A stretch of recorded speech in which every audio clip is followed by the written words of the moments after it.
အားလုံးပဲမင်္ဂလာပါမီကိုဗတ်စ်ကနေကြိုဆိုလိုက်ပါတယ်ဒီနေ့တော့တောင်တန်းနေရှိတဲ့ခေါင်းရိုက်ကို2ရက်လောက်အတူတူသွားလည်လိုက်အောင်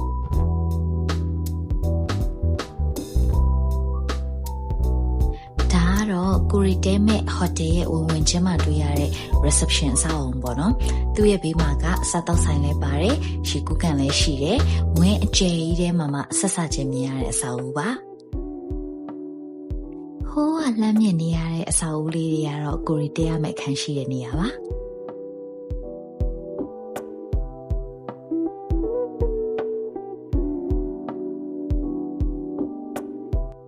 ဟိုတယ်ရဲ့ design ရော interior အကုန်လုံးကအနောက်တိုင်း style ဘက်ကိုစောက်ထားတယ်ပေါ့နော်ပြီးတော့ဒီဝင်းထဲမှာလည်းပဲရှုခင်းနေ landscape တွေကအရန်ကိုလှပြီးတော့တော်တော်လေး relax လုပ်လို့ကောင်းနေရပါ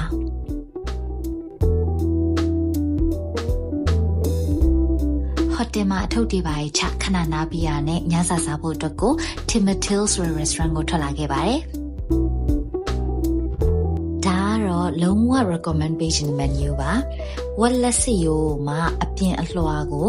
ကျွတ်ရွနေအောင်လို့တည်တည်ချာချာကြော်ထားပြီးတော့အထဲထဲကအသားကလည်းမာမသွားဘဲနဲ့နူးနူးညံ့ညံ့လေးနဲ့ juicy ဖြစ်လေးနဲ့အရသာအရန်ရှိပါတယ်နှစ်ခုလုံးကိုပေါင်းပြီးတော့သူပေးထားတဲ့ sauce လေးနဲ့ဆိုင် share ပဲနောက်ထပ်တစ်မျိုးထပ်မစားခဲ့တာကတော့ကနန်းနဲ့ခနုံချင်းမှာသူ့အရသာကတော့ပုံမှန်ပါပဲတခြားဆိုင်တွေနဲ့ဘာမှထူထူတော့တိတ်ပြီးတော့ကွာခြားတာမရှိပါဘူးကနန်းအသားလေးတွေတော့များပါတယ်ဒါကတော့အသစ်အဆန်းမှာတရက်တိအစိမ်းုံမှာဖြော်ရည်လုပ်ထားတဲ့ဟာပေါ့နော်မထင်ထားပဲနဲ့တော်တော်ကောင်းပါတယ်ကဲနောက်တနေ့မနက်ခင်းတော့နှုတ်ထလာပါပြီဒါကတော့ကိုရီမင်းညနေခဲ့တဲ့တိုက်ပါအခန်းကတော်တော်လေးကျယ်ပေမဲ့မင်းညကအဲ့တတိုင်းလုံးမှာကိုရီတစ်ခါမှရှိပါတယ်အပြင်းနေကြည့်တော့လဲဘာမီးရောင်မှမရှိပါဘူးတိတ်ဆိတ်ငြိမ်သက်တော့ပါ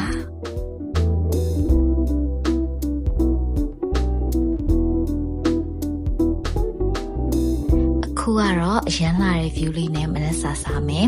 ပြီးရင်တော့ဒီမှာ Little Italy လို့နာမည်ကြီးတဲ့ Toscana Valley ကိုသွားလိုက်ပါမယ်Toscana Valley က Italy theme နဲ့စောက်ထားတဲ့ resort ပေါ့နော်ဆိုတော့ဒီ compound ကြီးထဲမှာ luxury hotel တွေလည်းအများကြီးပဲရှိတယ်tennis ကွင်းတွေကောက်ကွင်းတွေပါရှိသေးတယ်ပြီးတော့ Italy style နဲ့ cafe လှလှလေးတွေဓာတ်ပုံရိုက်လို့ကောင်းတဲ့နေရာလေးတွေလည်းအများကြီးပဲ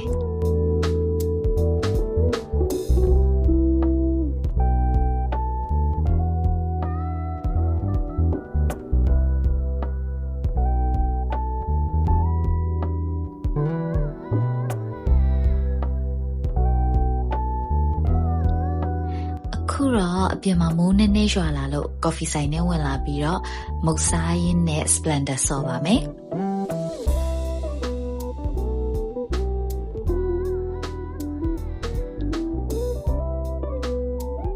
နေ့လည်စာကိုတော့ဒီကနာမည်ကြီးတဲ့ organic farm တစ်ခုမှသစားခဲ့ပါတယ်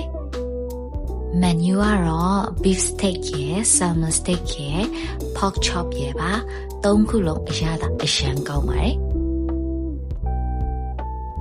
နေ့လည်စာစားပြီးပြန်ထွက်လာတဲ့လမ်းမှာတောင်ပေါ်ကဖျားဖြူလေးကိုဝေးရက်နေလှမ်းမြင်လိုက်တော့စိတ်ဝင်စားပြီးတော့ Google Map မှာရှာပြီးသွားပြခဲ့ပါတယ်ဒီဖျားရဲ့နာမည်ကတော့ Wat Sanam Sign လို့ခေါ်ပါတယ်အောက်ကနေပြီးတော့လေလှေကားအရှည်ကြီးနဲ့တခါတည်းတန်းတက်လို့ရတယ်ဒါပေမဲ့ကိုရီသွားတော့ကတော့လှေကားကပြင်နေစဲမို့လို့အနောက်ကနေပတ်ပြီးတော့ကားနဲ့တက်ခဲ့ပါတယ်ဖျားဘို့ရောက်သွားတဲ့အချိန်မှာလေမြင်လိုက်ရတဲ့မြင်ကွင်းကတကယ်ကိုအံ့ဩဖို့ကောင်းလောက်အောင်လှတာနေခင်းကြောင်တောင်နေပူကျဲတဲကြီးထဲမှာသွားရတာမှလုံးဝမျက်စိတစုံဖြစ်နေတဲ့တောင်တန်းကြီးတွေကောင်းကင်တွေတိမ်နေနဲ့တကယ်ကိုအေးချမ်းတဲ့နေရာလေးပါထူးခြားတဲ့အချက်ကဖျားပေါ်မှာလူတယောက်မှမတွေ့ခဲ့ဘူးပေါ့နော်ဖျားဘူးလာလေတဲ့လူတွေလည်းမကပဲနဲ့ဖျားမှာသက်ဆိုင်ရာတာဝန်ရှိတဲ့လူတွေတောင်မှတယောက်ကိုမှမတွေ့ခဲ့ရပါဘူး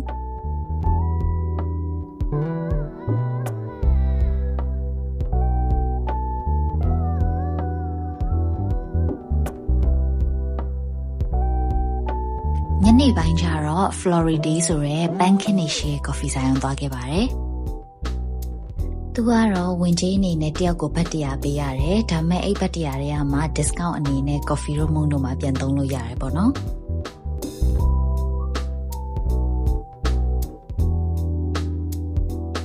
ကိုရီသွားတဲ့ချိန်တုန်းကတော့ပန်းနေတအားပွင့်နေရသည်မဟုတ်သေးတော့အရန်တော့အယောင်နေမစုံဘူးပေါ့နော်ဒါပေမဲ့လည်းဘာတွေရှိလဲဆိုတာကိုတူတူကြည့်လိုက်ကြအောင်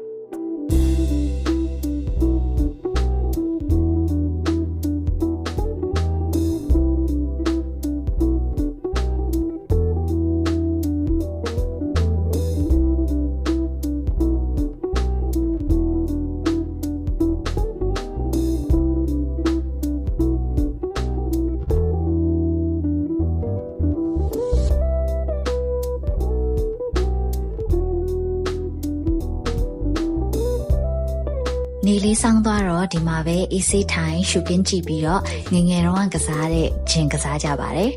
ကိုရီးယားတော့ဘယ်ရောက် game တစ်ခုခုကစားရတာကြိုက်တာဆိုတော့ဒါလေးလည်းအိမ်ကနေတစ်ခါလေးယူလာတာပါ